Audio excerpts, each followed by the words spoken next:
안녕하세요. 저는 마흔을 바라보고 있는 여자입니다. 요즘은 여유 있는 집일수록 명절에 해외나 제주도로 여행을 떠나고 오히려 사정이 빠듯한 집들이 명절마다 싸우며 조상 챙긴다더군요. 실제로 예전처럼 번잡하게 차례를 준비하기보다는 간소하게 가족끼리 밥 한 끼 나누는 식으로 넘어가는 집도 많다는데 여러분은 어떤 명절을 보내고 계신가요? 저는 결혼 후 처음 맞이한 명절에 제사 음식 문제로 시댁에서 집안이 발칵 뒤집힌 적이 있었어요. 시어머니와의 기싸움도 그때 시작됐고요. 누굴 위한 명절인가 하는 생각도 들더라고요.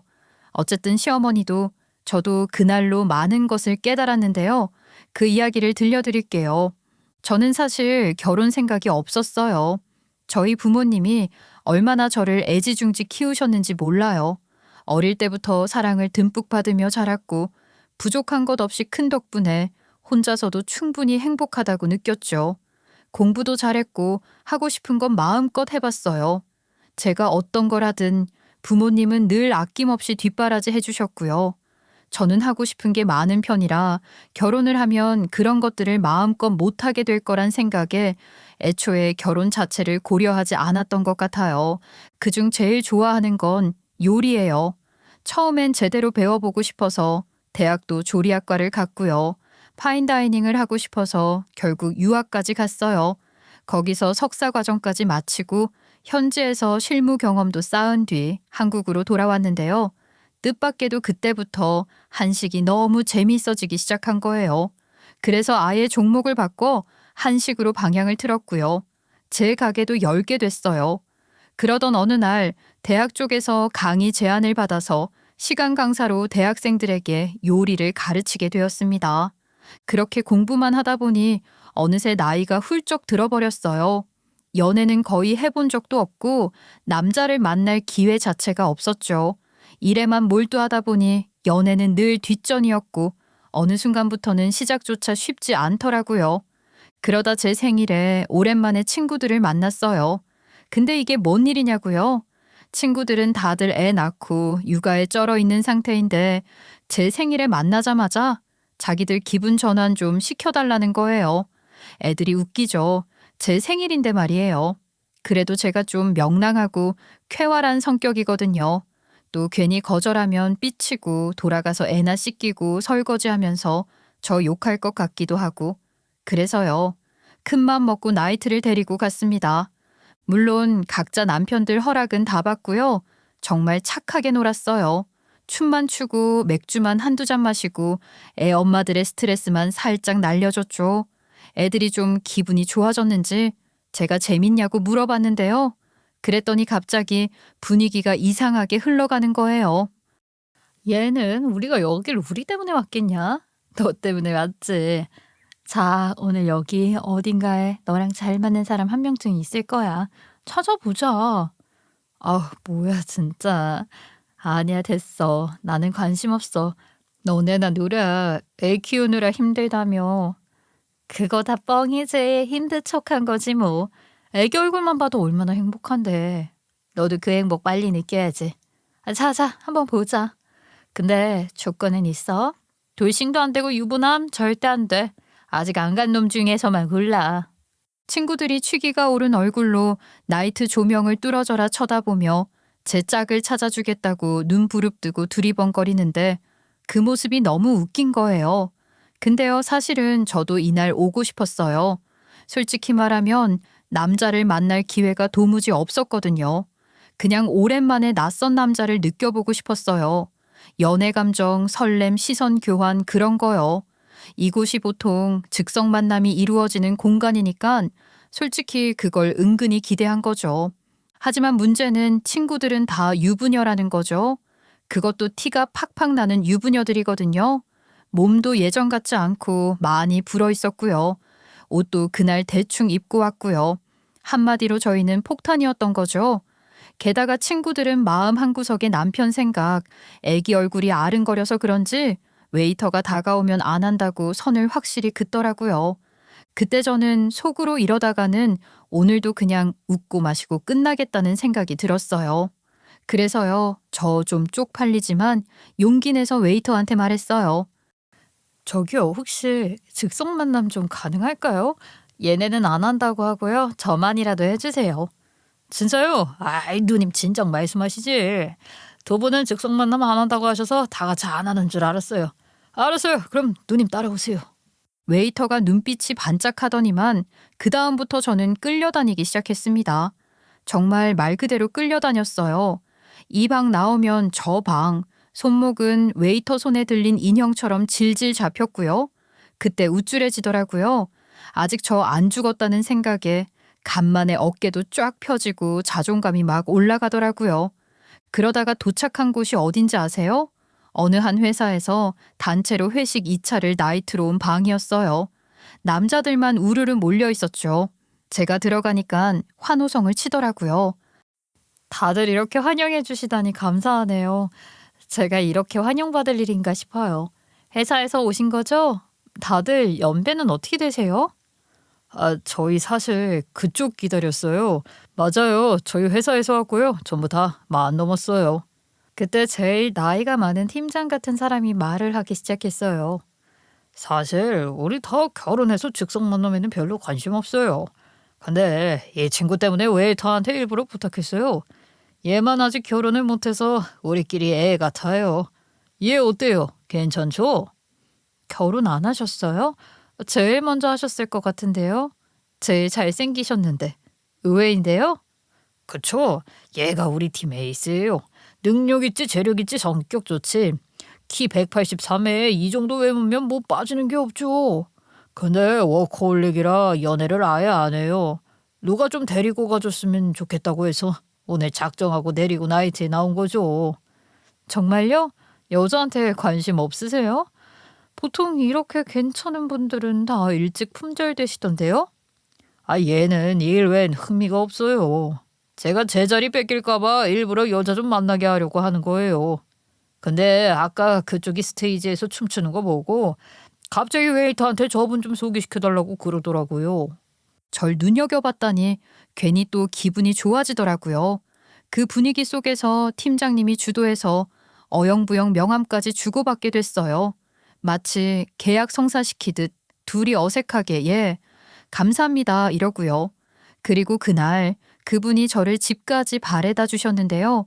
쭉 대화하면서 웃고 떠들다 보니 시간 가는 줄도 모르겠더라고요. 그렇게 저희는 썸이 시작됐습니다. 다음 날 온전히 맑은 정신으로 퇴근한 후 제가 강의하는 대학 근처 카페에서 다시 만났어요.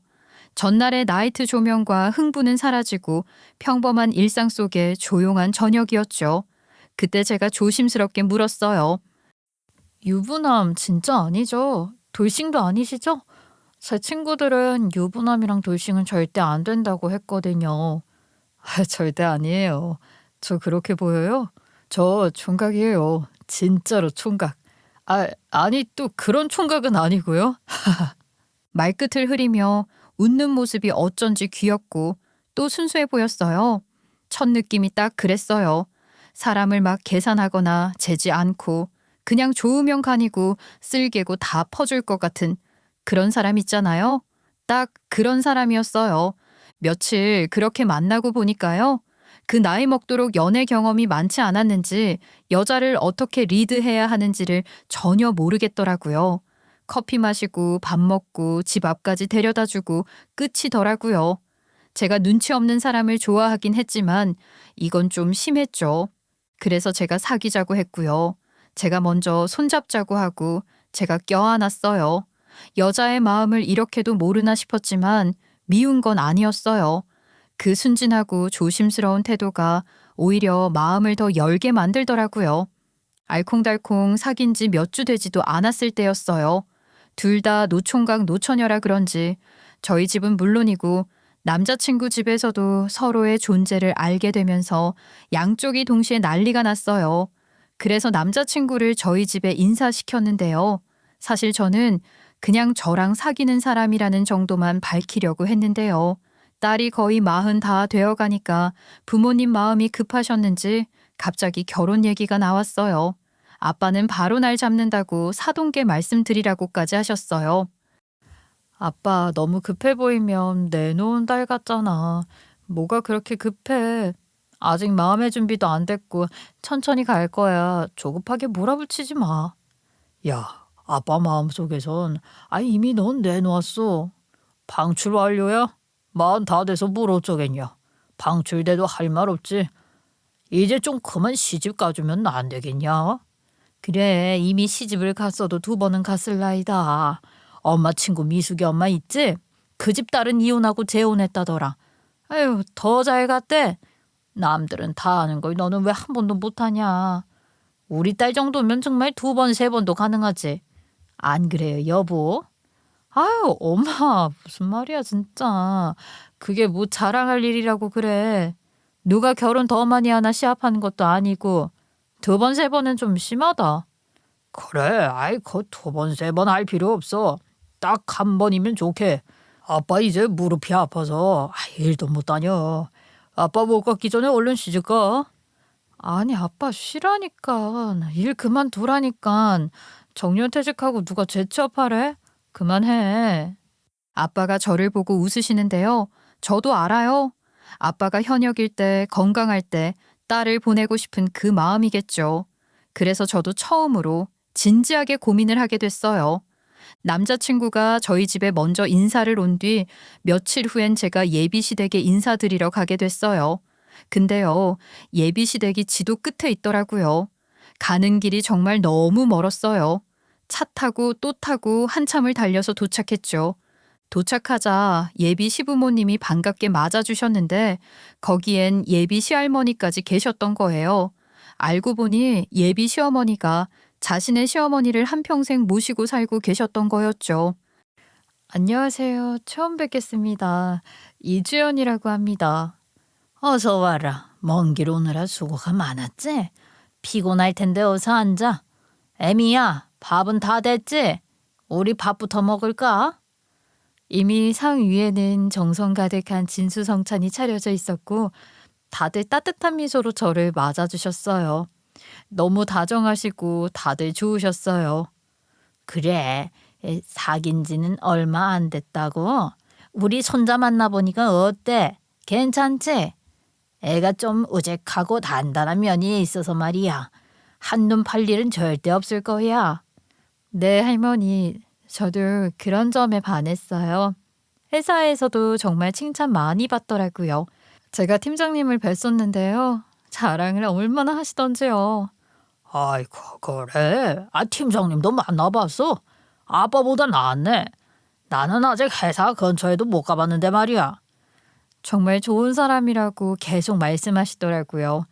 회사 생활도 잘하고 있다니까 걱정하지 않으셔도 될 것 같아요. 아이고, 참 다행이다. 우리 손자가 사회에서 인정받고 있다니 그게 제일로다가 기쁘다. 남자는 말이야, 바깥일 잘해야 집안일도 척척 해내는 법이거든. 우리 손자가 결혼해서 가정에서도 잘할 테니 너도 안심해. 다들 좋으셨어요. 얘기도 잘 통하시고요. 정도가 있는 가족이라는 생각이 들었어요.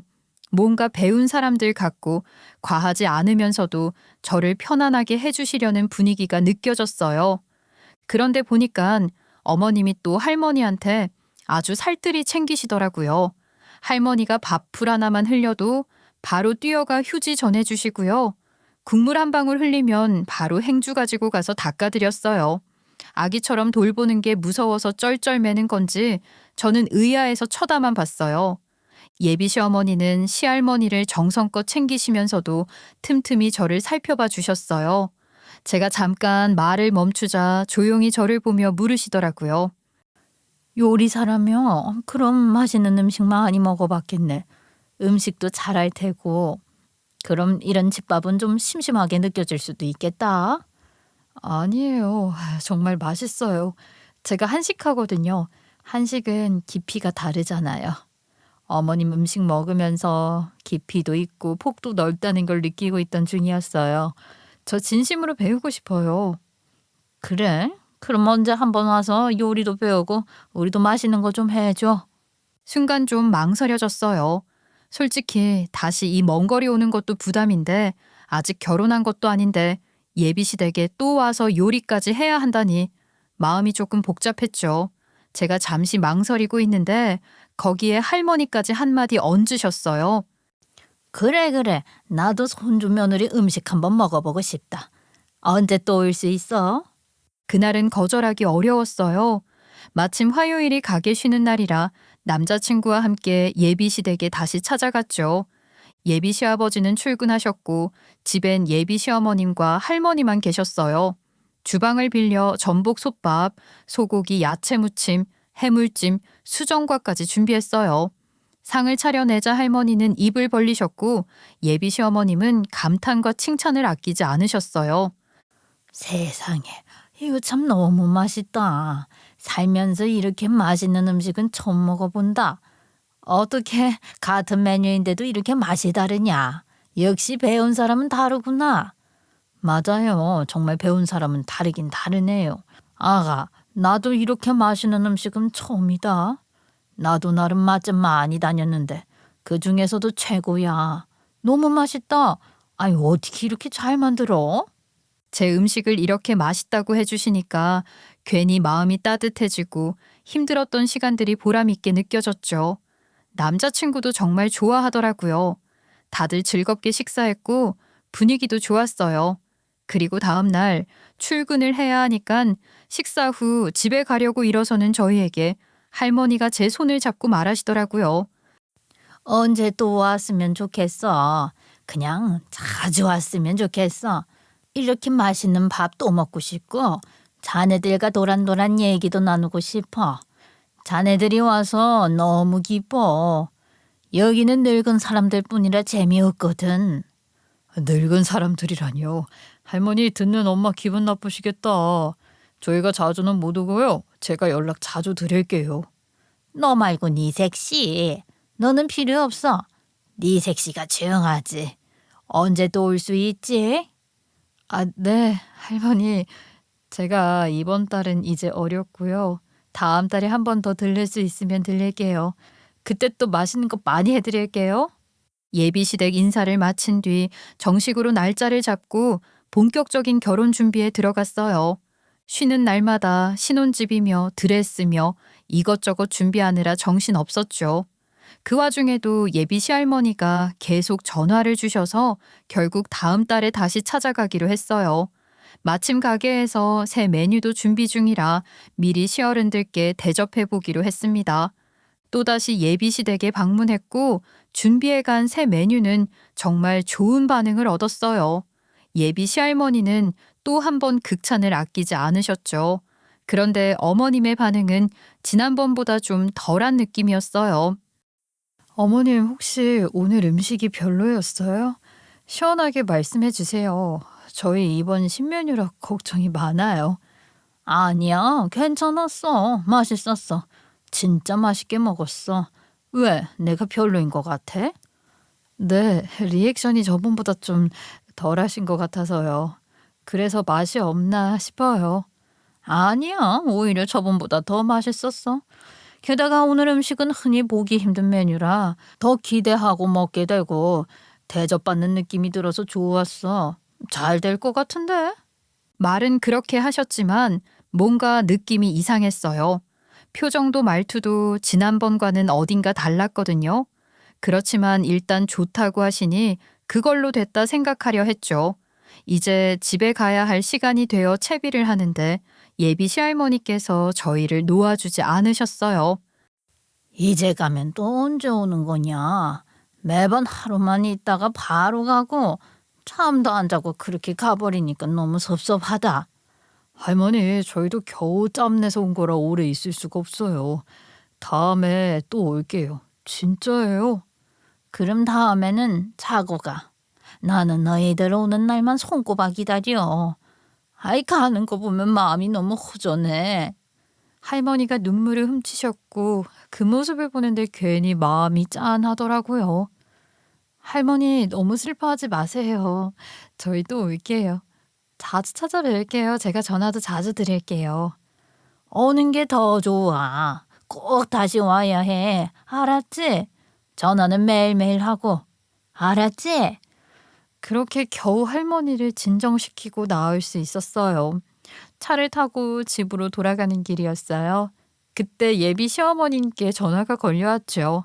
할머니 때문에 너무 자주 올 필요는 없어. 여기가 얼마나 먼데 매달 와. 너희도 바쁠 텐데 그럴 필요 없으니까 너무 마음에 담아두지 마. 알았지? 네, 어머님. 할머님이 너무 아쉬워하셔서 마음이 많이 외로우신가 봐요. 그게 자꾸 마음에 걸려요.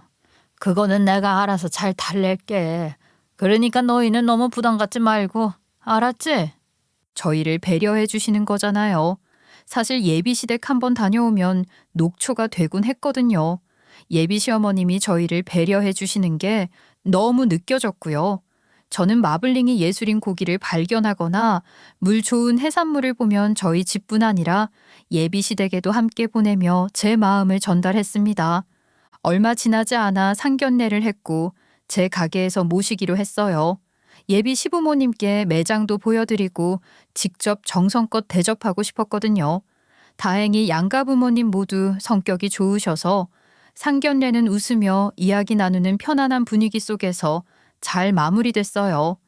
예비 시부모님은 상견례 후 하루 더 서울에 머무셨는데요. 다음 날 서울 구경 후 내려가시기로 하셨거든요. 그런데 아침에 전화드리니 예비 시어머님이 갑자기 몸이 안 좋다고 하셨어요. 나 아무래도 탈이 난 것 같다. 어젯밤에 그렇게 먹고 왔는데 배가 너무 아프더라고. 정말로. 그 뒤로 아무것도 안 먹었거든. 새벽 내내 몇 번이나 토했어. 정말요? 어머님 많이 편찮으세요? 아버님은 어떠신데요? 아버님은 괜찮으세요? 네 시아버지는 괜찮아. 근데 말이다. 나 아무래도 네가 해준 음식 때문인 것 같아서. 너희 부모님은 괜찮으셔? 네, 저희 쪽은 다 괜찮으세요. 어머님, 아무래도 병원 가보시는 게 좋을 것 같아요. 제가 지금 그쪽으로 갈 테니까 바로 내려오세요. 같이 먹은 다른 식구들은 멀쩡한데 어머님만 저희 음식 때문이라 하시니 기분이 좀 상하더라고요. 그래도 몸이 우선이라 병원으로 모셔갔어요. 진료를 본 의사가 컨디션에 따라 음식이 몸에서 반응하는 게 다를 수 있다고 말해주더라고요. 그렇게 오해는 풀렸고 예비 시어머님과 아버님은 서울 구경 없이 바로 내려가셨어요. 어쨌든 우리 가게 음식 드시고 이렇게 된 거라서 저는 죄송스러운 마음을 담아 마장동에서 고기를 보다가 좋은 게 있어서 어머님께 보내드렸어요. 그걸 받으시고 예비 시어머님이 전화가 왔어요. 고기 잘 받았어? 고기도 아주 좋은 걸로 보냈더라. 정말 고마워. 잘 먹을게. 근데 다음부터는 이런 거 보내지 마라. 나도 자주 먹기 힘들고 너도 번거로우니까. 그러니까 이번이 마지막으로 하자. 저는 괜찮은데요. 어머님, 저번에 탈난 게 생각이 나서 보내드렸어요. 부담되신다면 다음부터는 안 보낼게요. 말은 그렇게 했지만 어쩐지 마음이 좀 씁쓸했어요. 무례하게 거절하신 것도 아닌데 괜히 거리감이 느껴졌달까요? 예비 시어머님과 묘한 감정이 생기는 것 같았어요. 그런데요, 제가 이런 기분이 느끼고 있을 때 예비 시어머님이 먼저 저를 달래주시더라고요. 신혼집을 구하고 혼수를 준비할 무렵 어머님이 서울로 올라오셨어요. 저희가 다 준비하겠다고 했지만 아들 가진 엄마로서 그냥 장가 보내긴 싫다고 하시며 가정과 가구는 예비 시어머님이 해주시겠다고 하시는 거예요. 그래서 냉장고, 침대, 소파 등 큰 살림은 전부 어머님이 마련해 주셨어요. 그때 예비 시어머님이 제 손을 잡고 진지하게 말씀도 해주셨어요. 결혼 준비하느라 힘들지? 결혼하면 더 힘든 일도 생길 거야. 그래도 둘이 잘 얘기하면서 헤쳐나가고 필요하면 언제든 나한테 말해. 너무 어른들 눈치 보지 말고 너 하고 싶은 거 하면서 살아. 우리 막 친하진 않더라도 서로 존중해주는 고부 사이가 되자. 알았지? 네, 어머님, 감사합니다. 저도 도리 지키면서 살게요. 그리고 성장하는 모습 보여드릴게요. 저처럼 복 많은 여자도 있을까요? 나이도 꽤 먹고 나이트에서 만난 인연이었지만 얼굴도 성격도 능력도 재력도 하나 빠지는데 없는 남자잖아요. 게다가 시댁까지 이렇게 따뜻하고 합리적일 수 있다니 저는 정말 복 받은 사람이구나 싶었죠. 결혼식도 무사히 잘 치렀고 이대로 드디어 행복궤도에 오르는가 싶었어요. 신혼여행 다녀오고 일주일 동안 다시 회사에 나가 정신없이 일하고 드디어 첫 휴일을 맞이한 날이었죠. 저도 주말에 스케줄을 빼놓아서 오랜만에 둘이 늦잠을 자고 있었는데 그때 전화가 울렸어요. 시할머니였어요.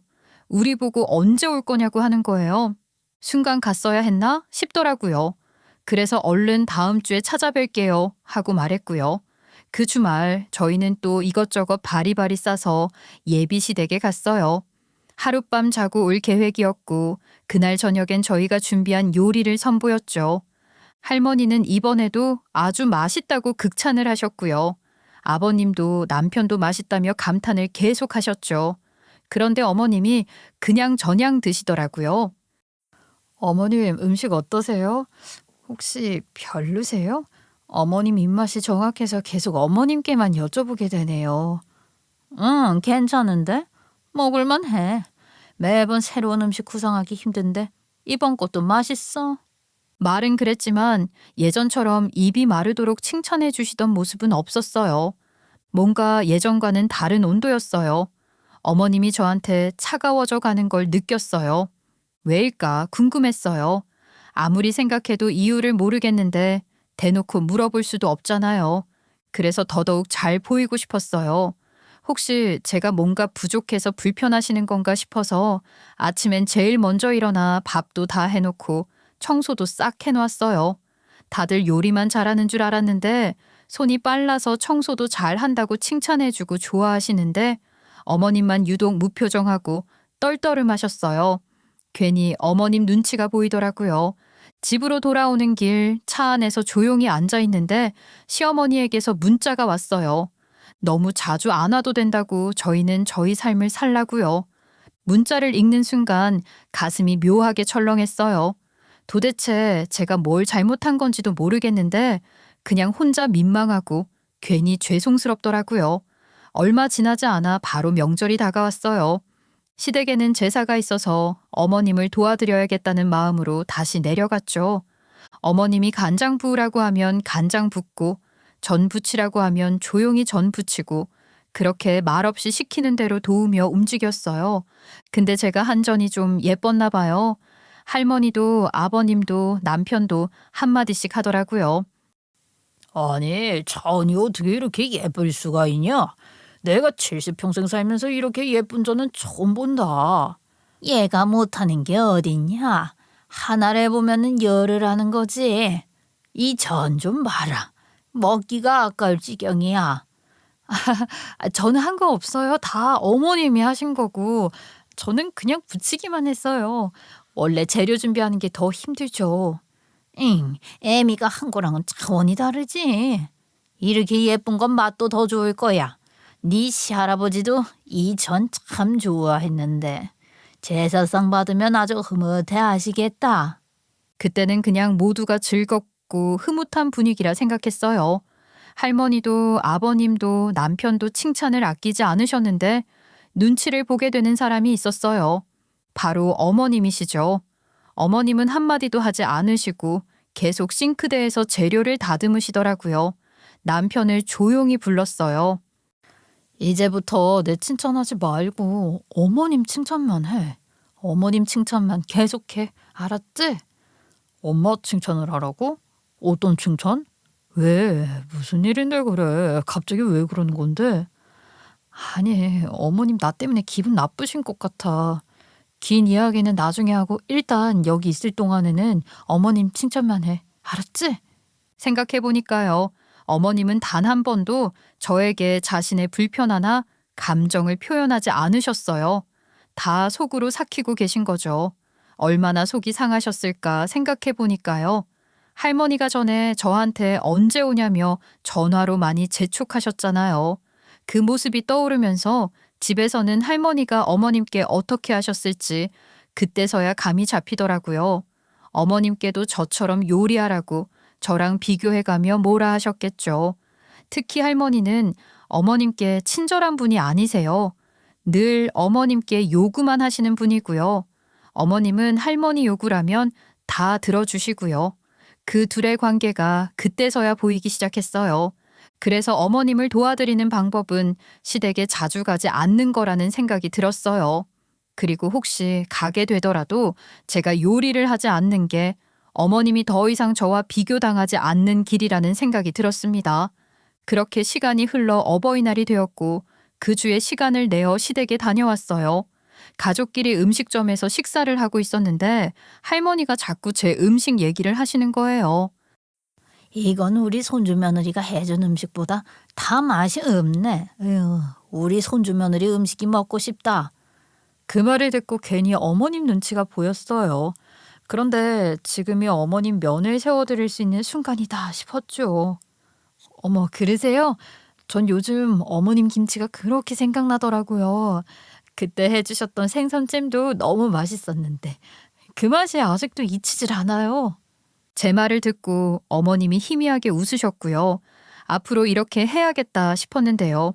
그런데 보통 며느리가 이렇게까지 말하면 한번 해줄게 이럴 법도 한데 해주겠다는 말은 없으시더라고요. 아직 마음이 풀린 게 아니라는 생각에 그래서 더 열심히 노력해야겠다고 생각을 했습니다. 그런데요, 저희 시댁은 제사가 있어요. 마침 그 무렵 어머님이 화장실에서 미끄러지셔서 허리에 금이 가는 부상을 입으셨어요. 결국 입원까지 하시게 됐고 그 덕분에 저희가 시댁 제사를 맡게 되었어요. 그런데 문제는 할머니였어요.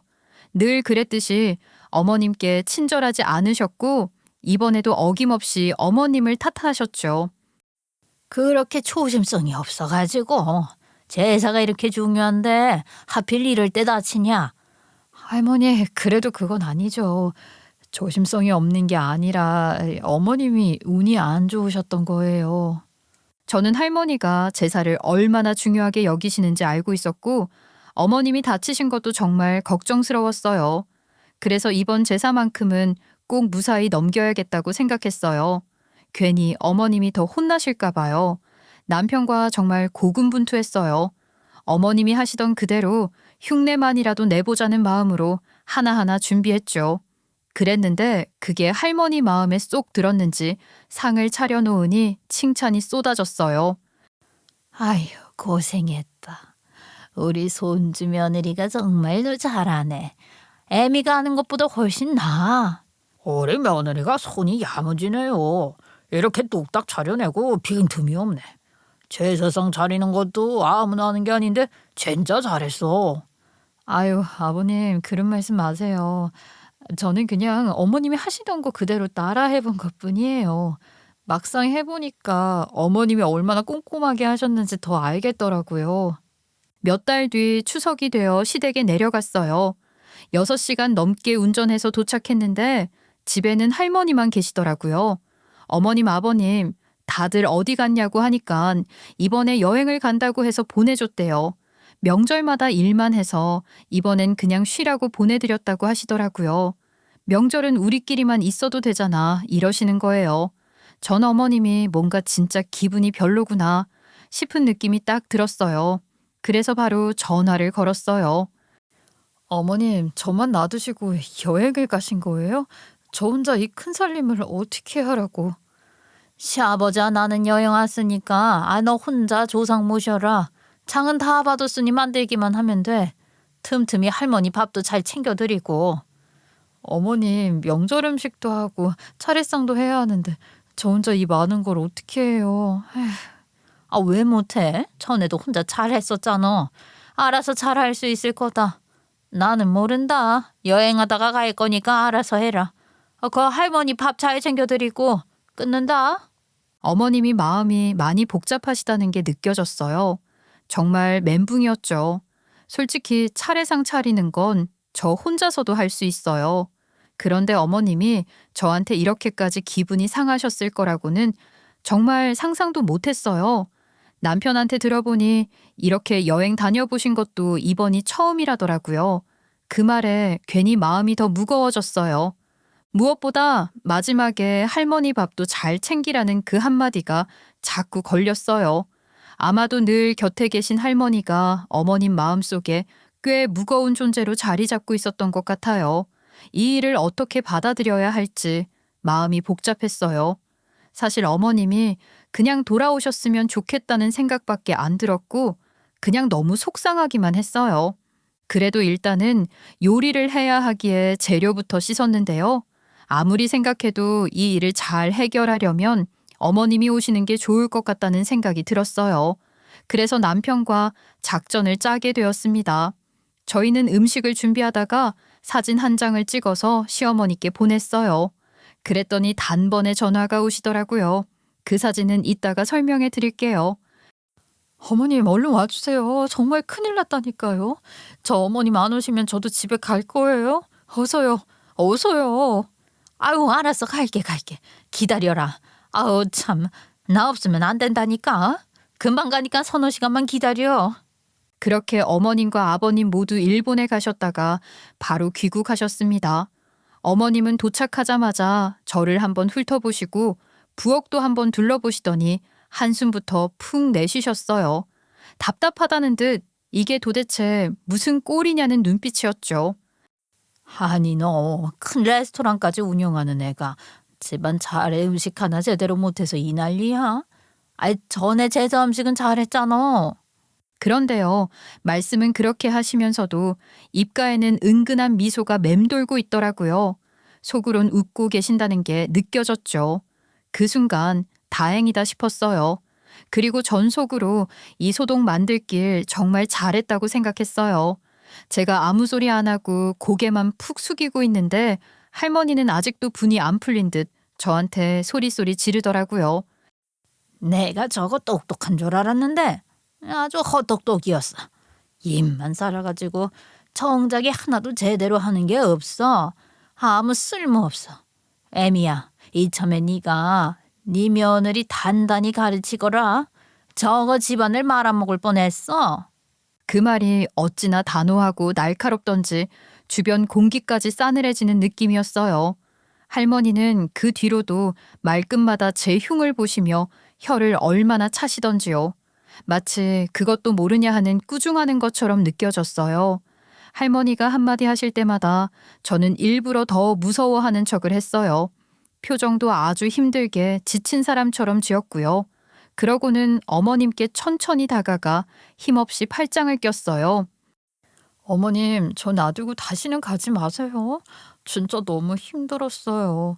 어머님 안 계시니까 물어볼 사람도 없고 누구한테 뭐라 하소연할 수도 없고요. 그리고 할머니 진짜 너무 무서워요. 말 한마디 하실 때마다 가슴이 철렁철렁하고 계속 저한테 뭐라고 하시는데 진짜 손이 덜덜 떨릴 정도예요. 아유, 알았어. 내가 앞으로 너 혼자 두고 이 집 비우지 않을게. 그나저나 뭐부터 해야 하냐. 아휴. 어머님은 부엌 안으로 들어오시자마자 난장판이 된 조리대와 바닥을 한참 바라보셨어요. 그리고는 깊은 한숨을 크게 한번 내쉬셨죠. 그 한숨 속에 담긴 기가 막힘, 답답함, 포기와 체념이 말을 안 하셔도 느껴질 만큼 무거웠어요. 도대체 뭘부터 손대야 하냐는 표정으로 한참 부엌을 둘러보시더니 아무 말 없이 고무장갑부터 끼시더라고요. 그리고 묵묵히 하나하나 정리부터 시작하셨어요. 저도 그 옆에서 조용히 장갑을 끼고 말없이 함께 정리를 도왔어요. 어머님이 오시니까 든든하고 좋더라고요. 괜히 옆에만 있어도 웃음이 나고요. 콧노래가 절로 나올 정도였어요. 그러다 어머님은 갑자기 아버님과 남편을 부르시더니 제가 실수로 버려버린 재료들을 다시 사오라고 지시하셨고요. 그 다음엔 뚝딱뚝딱 할머니 밥부터 차려드렸어요. 할머니도 밥을 조금 드시자 차츰차츰 얼굴빛이 누그러지기 시작하셨어요. 분위기도 서서히 가라앉고 부엌 안의 긴장감이 조금씩 풀리는 게 느껴졌죠. 그제야 어머님은 저를 조용히 다시 부르셨어요. 그리고 아무 말 없이 손에 도마 하나를 쥐어주셨고 어머님과 저는 나란히 서서 명절 음식과 차례 음식을 함께 준비하기 시작했습니다. 밤이 돼서야 음식을 다 차렸고요. 겨우 정리를 하고 잠을 잘 수 있었는데요. 몸도 마음도 녹초가 된 밤이었어요. 다음 날은 일찍 차례를 지내고 찜질방으로 갔어요. 할머니는 집에 있겠다 해서 시부모님과 저 그리고 남편만 갔죠. 따끈한 바닥에 앉아 식혜 한 잔 마시면서 도란도란 이야기를 나눴어요. 예, 솔직히 말해봐. 너 그 사진 조작이지? 우리 어머님이 그럴 리가 없는데. 딱 봐도 뭔가 연출된 것 같던데. 조작 아니에요, 어머님. 저 진짜 진땀 뺐다고요. 할머니가 얼마나 감실하던지요. 그리고 제가 뭐만 하면 막 소리 지르시고. 저 진짜 멘탈 흔들릴 뻔했어요. 저 이제 할머니 무서워서 어머님 집 못 올 수도 있어요. 아이 그래. 그러면 오지 마. 너는 너 인생 살아. 여기는 내가 알아서 할 테니까 굳이 힘들게 오지 않아도 된다. 어차피 거리도 멀잖아. 와서 고생만 하는데 뭐하러 자꾸 와. 그 시간에 너 하고 싶은 거 하고 쉬어. 명절이라고 꼭 오라는 법도 없고. 아이 그리고 정 힘들면 안 와도 돼. 그 정도는 내가 할머니 커버해 줄 수 있어. 어머님이 저희를 향한 마음이 느껴졌어요. 그 안에 담긴 걱정과 배려가 분명히 전해졌거든요. 그 마음이 느껴지니까 오히려 더 애틋해졌어요. 함부로 섭섭해할 수 없고 괜히 더 잘해드리고 싶어졌어요. 어머님의 표정에는 정말 수천만 개의 사연이 담겨 있는 것처럼 보였어요. 말은 없으셨지만 눈빛 하나하나에 억눌린 속마음이 다 느껴지더라고요. 그런데 어머님이 어떻게 오시게 됐냐면요. 제가 차례 준비를 하면서 일단 나물들을 삶고 닭도 삶고 재료들을 하나하나 정리해뒀어요. 근데요, 원래 차례 음식에는 마늘이나 파 같은 거 안 넣는 거 다들 아시잖아요. 저도 그거 당연히 알고 있었어요. 그런데도 일부러 몰랐던 척하면서 모든 음식에 마늘도 넣고 파도 듬뿍 넣었어요. 닭삶은 물도 일부러 싹 다 버렸고요. 정말 몰랐던 척을 한 거예요. 어머님이 아니면 이건 도저히 수습이 안 되는 상황을 일부러 만든 거지요. 어머님이 오실 수밖에 없도록이요. 사실은 돌아오시지 않더라도 그걸 보시고 마음이 조금이라도 풀리셨으면 좋겠다는 생각도 있었어요. 그리고 그걸 할머니한테 제일 먼저 들켜버렸어요. 제가 일부러 모르는 척하면서 할머니 간 좀 봐주세요. 마늘을 더 넣을까요? 하고 물어봤는데 그 순간 할머니 얼굴이 굳더니 눈빛이 확 바뀌셨어요. 할머니는 음식을 굉장히 중요하게 여기시는 분이에요. 어릴 적 제대로 못 드시고 자라셨고 전쟁도 겪으셔서 그런지 음식에 대한 생각이 정말 남다르세요. 음식에 대한 고마움을 아시는 분이시죠. 특히 차례나 제사 음식에는 정성을 다해 차려야 한다는 마음이 강하셨어요. 돌아가신 할아버지가 정말 오셔서 드신다고 믿고 계시거든요. 그런데 제가 그런 음식을 망쳐놨으니 당연히 크게 나무라셨죠. 게다가 예전에 제사 음식 했을 때도 똑같이 마늘과 파를 넣었다고 하니까 더 노발대발 하셨어요. 정말 거의 저를 때릴 기세였어요. 실제로 넣진 않았어요. 말만 그렇게 한 거죠. 저희 시할머니는 감정에 솔직하신 분이거든요. 좋은 거든 싫은 거든 참지 못하시고 바로바로 드러내세요. 그날도 마찬가지였어요. 제가 할머니가 중요하게 생각하는 음식을 그렇게 망치고 있으니 저를 당장이라도 내리칠 듯한 기세로 달려들었고요. 인상을 팍 쓰며 손가락질을 하셨어요. 소리는 얼마나 고래고래 지르시던지요. 그 순간을 남편이 포착해서 사진으로 찍었어요. 그리고 바로 어머님께 전송한 거예요. 제가 음식을 망치고 할머니한테 혼쭐이 나는 모습이 아주 생생하게 담겼죠. 저는 그걸 보고 어머님이 돌아오시길 바랐어요. 솔직히 말하면 돌아오지 않으셔도 괜찮았어요.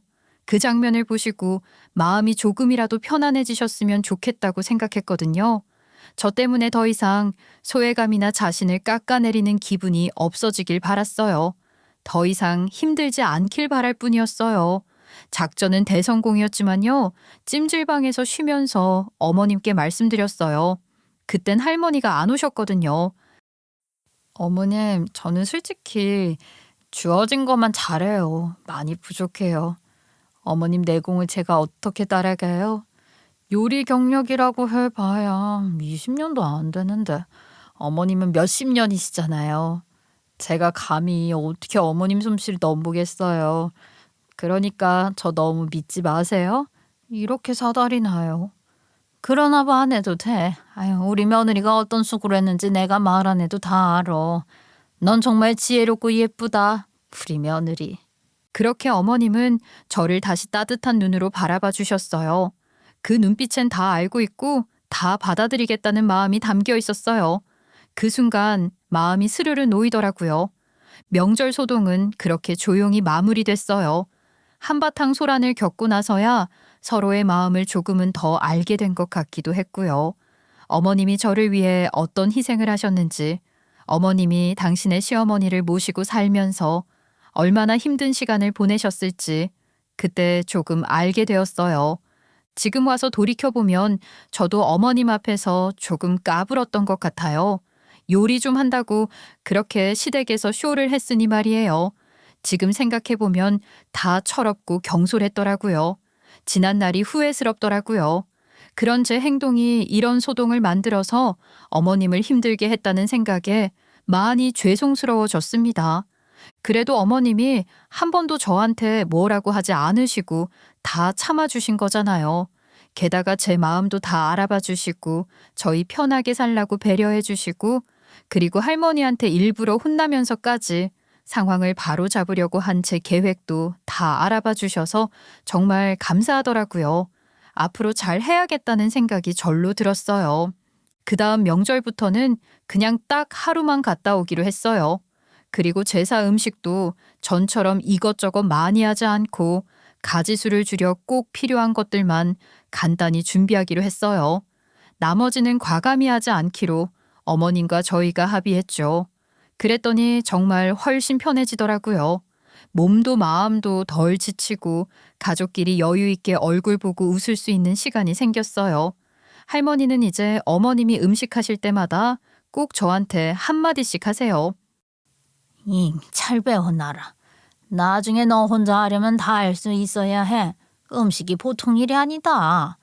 네, 할머니. 제가 하나하나 다 적어서 잘 배워둘게요. 근데 흉내나 낼 수 있을지 모르겠어요. 아유, 걱정 마. 기본기 있는 사람은 금방 배워. 내가 잘 알려줄게. 여기서는 참기름을 안 넣고 들기름을 써야 해. 자, 봐봐. 맛이 확 다르지? 어머님과 저는 사실 알고 보면 할머니를 위한 쇼 같은 요리 수업을 하고 있었어요. 일부러 더 알콩달콩하게 이거 어떻게 해요? 저건 왜 이렇게 해요? 이런 대화들을 오가며 말이죠. 어머님은 저를 대학 교수까지 할 정도로 요리를 잘하는 사람으로 인정해 주셨고요. 저 역시 어머님을 수십 년간 주방을 지켜온 진짜 실무자로 존경하고 있었어요. 어머님은 종종 웃으시며 사실 너도 다 알고 있어서 알려줄 것도 없다고 하시지만 그래도 저희는 할머니가 흐뭇하게 보시도록 일부러 티나는 요리 수업을 이어갔어요. 가정의 평화를 위한 조용한 공작이랄까요? 이렇게 어머님께 음식을 배우고는 있지만 사실 어머님은 할머니와는 생각이 많이 다르셨어요. 나는 어머님 돌아가시면 모든 제사 없애고 편하게 살 거야. 이 제사 너한테 안 물려줄 거니까 걱정 마. 제사가 얼마나 힘든데. 죽어서까지 굳이 밥 먹으러 이승으로 오니? 죽었으면 끝이지. 산 사람은 살아있는 동안 즐겁게 살아야 하는 거야. 그러니까 어머님 살아계실 때까지만 조금만 참자. 너는 올 필요도 없고 다들 명절에 해외여행 가는데 너도 그렇게 여행 다녀. 어머님, 그렇게 말씀해 주셔서 정말 감사해요. 그런데요, 저 어머님이랑 같이 이렇게 요리하는 거 생각보다 꽤 재밌어요. 앞으로도 많이 알려주세요. 요리 배우는 재미가 쏠쏠해요. 남편이 고맙다고 하더라고요. 이번 명절에 제가 교통정리를 아주 확실하게 해줬다면서요. 괜히 말 꺼내서 분위기 이상해질 일도 없었고 할머니 눈치 보느라 서로 신경 곤두설 일도 없이 제가 앞장서서 부드럽게 중심을 잡아줬다고 자기 입장에서도 정말 편하고 든든했다고 했어요. 사실 아무것도 아닌 것 같지만 이렇게 집안 분위기 중간에서 맞춰주는 게 보통 일은 아니잖아요. 당신이 정말 현명한 것 같아. 내가 나이만 많고 회사 일만 잘하지 중간 역할을 이렇게 못했나 싶더라. 하마터면 엄마와 당신 사이에서 눈치 볼 뻔했는데 당신이 알아서 척척 관리해주니까 얼마나 고마워. 고맙지? 그럼 나한테 잘해. 이런 며느리 또 어디서 찾겠냐고. 여자 말 잘 듣는 사람이 진짜 현명한 남자니까 앞으로 내 말도 잘 들어. 알았지? 그리고요. 평소에 정말 말씀이 없으신 시아버지께서 그날 이후로 따로 전화를 주셨어요. 솔직히 좀 놀랐어요. 아버님과는 결혼하고 나서 단둘이 몇 마디 나눠본 적도 거의 없었던 것 같은데 이렇게 먼저 전화를 주신 건 처음이라서요. 사실 네 시어머니가 삐쳐서 한동안 우울해했었는데 나는 사실 영문도 몰랐거든. 근데 이렇게 잘 정리해줘서 고맙다. 그날 일본 온천 여행을 갔는데 아예 온천물에 들어가서 막 앉자마자 그 사진 문자 받고 바로 나왔어. 솔직히 나도 이걸 어떻게 풀어야 하나 한참 고민했었는데 네가 이렇게까지 정리해줘서 참 많이 고마운 마음이 들더구나. 아니에요, 아버님. 사실 제가 잘 못해서 일이 이렇게 된 건데요. 그 상황 수습은 당연히 제가 해야 맞는 거죠. 오히려 제가 더 죄송했어요. 아니다. 나는 이번 일을 계기로 네 시어머니가 어떤 성격인지 조금 더 깊이 알게 됐어. 한평생 나도 그렇게 부모님 모시는 아내의 고충을 제대로 살펴보지 못했던 것 같구나. 늘 중간에서 말없이 넘겼는데 이번에 네 덕분에 많은 걸 깨달았어. 앞으로 내가 어떻게 해야 할지도 알겠더라. 정말 고맙다. 전 제가 다 잘못한 것 같고 다 죄송스러운 마음뿐인데 시아버님께서 자꾸 저한테 고맙다고 하시니깐 더 죄송스러운 마음이 들더라고요. 앞으로 잘 해야겠다고 생각했어요. 저희 엄마한테도 이 사달을 다 말했어요. 처음엔 깜짝 놀라시더니 제 이야기를 차근차근 들으시곤 오히려 저를 대견해 하시더라고요. 잘했어. 정말 잘했다 우리 딸. 시할머니보다 시어머니 예쁨 받는 게 먼저지. 근데 네 시할머니도 참 그렇다. 왜 그렇게 며느리를 잡는데? 그걸 다 참고 견뎌온 네 시어머니는 정말 대단하시고. 그런데 속에 골병 들었을 것 같네. 말 안 해도 알겠다 진짜. 맞아. 그 속에 얼마나 뭉그러지고 또 망가졌을지 아직도 진행 중이라는 게 가슴 아프지. 근데 그런 상황에서도 시어머니는 나한테 한 번도 잔소리 안 하셨어. 싫은 소리도 없었고 그냥 묵묵하게 다 감내하시는 거야. 진짜 어머님 내공이 장난 아니셔. 네가 곁에서 잘 배워놔라. 그게 지혜고 내공이야. 하루 이틀 만에 생기는 것도 아니고. 인생사 잘 조율해서 사는 거야. 알지? 그렇게 한바탕 음식 소동은 마무리되었고 가정에도 다시 평화가 찾아왔어요. 저희는 늦은 나이에 결혼한 만큼 아이를 빨리 갖고 싶어 노력하고 있어요. 지금은 시험관 시술 3차까지 진행했고 좋은 소식이 오기만을 간절히 기다리고 있는 중이에요. 이제는 저희에게도 조용하고 따뜻한 축복이 찾아오길 바라고 있어요. 정말 간절한 마음으로요. 사람들이 그러잖아요. 마음이 편해야 복도 온다고요. 근데요, 저 요즘 정말 마음이 편하거든요. 그래서일까요? 저희 매장도 점점 잘 되고 있고 남편도 얼마 전 승진해서 이제 차장이에요. 결혼하고 나서 일이 더 잘 풀리고 있어요. 사랑받고 이해받고 마음이 편하니까 그 에너지가 삶 전체로 퍼지는 것 같아요. 그리고 저는 이번 일을 통해 배웠어요. 진짜 가정을 따뜻하게 만드는 건 그 안에서 서로를 이해하려는 마음, 말보다 행동으로 보여주는 배려, 그리고 때로는 앞장서서 갈등을 정리하는 지혜라는 걸요. 우리가 함께 웃고 서로를 미워하지 않기 위해 애쓰는 그 시간들이 가정을 지탱하는 가장 큰 힘이 된다는 것을요. 결국 진짜 가정의 평화는 감정의 배려와 역할 조율에서 온다는 이 말을 많은 분들이 마음에 새기셨으면 좋겠습니다. 제 이야기는 여기까지입니다. 들어주셔서 감사합니다.